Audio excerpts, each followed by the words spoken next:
नमस्कार दोस्तों। आज का यह वीडियो किसी फिल्म की तारीफ करने के लिए नहीं है और ना ही किसी फिल्म को दोष देने के लिए है। आज हम बात करेंगे हमारे समय की एक गंभीर समस्या पर। हर दिन हम खबर देखते हैं, कहीं बेटे ने पिता की हत्या कर दी, कहीं बेरहमी से 100 के टुकड़े किए गए, कहीं खून और हिंसा की ऐसी तस्वीरें जो सोचने पर मजबूर कर देती हैं। और इसी बीच हाल ही में एक फिल्म आई धुरंधर, जो ज़बरदस्त हिट हुई।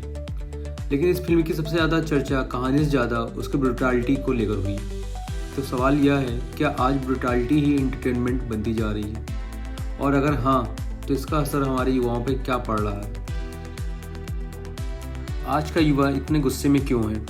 सबसे पहले एक बात साफ कर लें, हर युवा गुस्सैल नहीं है और हर युवा अपराधी नहीं है। लेकिन आज का युवा बहुत दबाव में ज़रूर है। पढ़ाई और करियर का दबाव, असफल होने का डर, तुलना का दौर, भावनाओं पर बात करने की जगह न होना। जब कोई युवा अपनी बात नहीं कह पाता, रो नहीं पाता, मदद मांगने को कमजोरी समझता है, तो गुस्सा अंदर जमा होता जाता है और यही दबा हुआ गुस्सा कभी कभी खतरनाक रूप ले लेता है।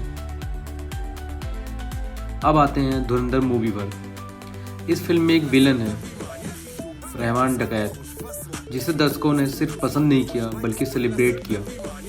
उसकी पहचान बनी उसकी क्रूरता, उसका हिंसक अंदाज और उसका मशहूर डायलॉग, रहमान की दी हुई मौत बड़ी कसाई नुमा होती है। ध्यान दीजिए, यह डायलॉग डर पैदा नहीं करता, यह इंप्रेशन बनाता है। लोग इस विलन को उसकी ब्रुटैलिटी के लिए याद रखने लगे। यहीं से एक सवाल उठता है, जब कोई किरदार अपनी हिंसा के लिए प्यार और तालियां पाने लगे तो उसका असर क्या होगा? फिल्म में दिखाया जाता है कि इस विलेन ने अपनी मां की हत्या की और अपने पिता की भी, और इसी अतीत को उसकी क्रूरता का कारण बताया जाता है। यानी फिल्म यह संकेत देती है कि उसका अतीत बुरा था, इसलिए उसकी हिंसा समझी जा सकती है। यहीं एक खतरनाक सोच पैदा होती है।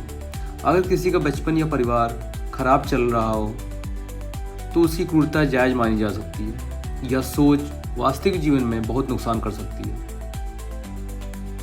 अब जरा हकीकत देखिए। लखनऊ की घटना सिनेमा से बाहर आई है। 23 फरवरी 2026 लखनऊ के आसियाना इलाके में एक बेटे ने अपने पिता को पहले गोली मारी, फिर हाथ पैर काटे, गला रेता और 100 को ड्रम में भर दिया। यह सुनकर हम सब सिहर उठ जाते हैं। यह कहना गलत होगा कि यह घटना किसी फिल्म की वजह से हुई, लेकिन यह सोचना जरूरी है कि क्या हम एक ऐसे दौर में पहुंच रहे हैं जहां रिश्तों के टूटने और हिंसा के तरीके और ज़्यादा बेरहम होते जा रहे हैं। मनोविज्ञान में एक बात बहुत साफ है, हर इंसान फिल्म देखकर वैसा नहीं बनता, लेकिन जो लोग पहले से गुस्से में हों, अकेले हों, टूटे हुए हों, वे ऐसे किरदारों से खुद को जोड़ लेते हैं। इसे कहते हैं आइडेंटिफिकेशन विद द एग्रेसर, यानी वह भी टूटा हुआ था और मैं भी हूँ। और जब फिल्म में हिंसा को स्टाइलिश दिखाया जाए, उसके नतीजे न दिखाए जाएं, सजा या पछतावा न हो, तो उसे कहते हैं कॉन्सिक्वेंस फ्री ब्रुटैलिटी। मतलब हिंसा दिखाई गई लेकिन उसकी कीमत नहीं दिखाई गई। यही सबसे खतरनाक बिंदु है। अब बात करते हैं सोशल मीडिया और मीडिया की भूमिका की। आज हिंसा सिर्फ होती नहीं है, वह वायरल भी होती है।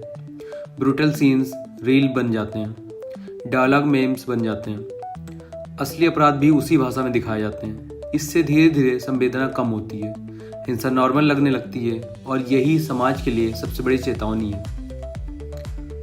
अगर ब्रुटैलिटी ही एंटरटेन बनी रही तो आने वाले समय में गुस्सा आम भावना बन जाएगा, रिश्तों में सहनशीलता कम होगी, युवा बात करने की जगह टकराव चुनेगा।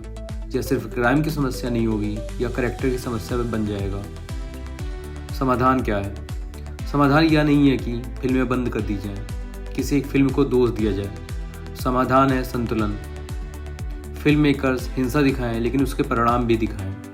मीडिया अपराध को सेंसेशनल नहीं, चेतावनी की तरह दिखाए। पेरेंट्स और सोसाइटी बच्चों से बात करें, गुस्से को समझें, इमोशनल सपोर्ट दें। मेंटल हेल्थ काउंसलिंग को नॉर्मल बनाएं। मदद मांगना कमजोरी नहीं है। दोस्तों, फिल्में समाज को दिखाती हैं, लेकिन समाज भी फिल्मों से सीखता है। जब फिक्शनल विलेंस की हिंसा तालियों की काबिल हो जाती है तो रियल लाइफ हिंसा सिर्फ समय का इंतजार करती है। यह वीडियो डराने के लिए नहीं था, यह जगाने के लिए था। अगर आपको यह ज़रूरी लगा तो इसे शेयर कीजिए, क्योंकि समझ ही सबसे बड़ा समाधान है। धन्यवाद।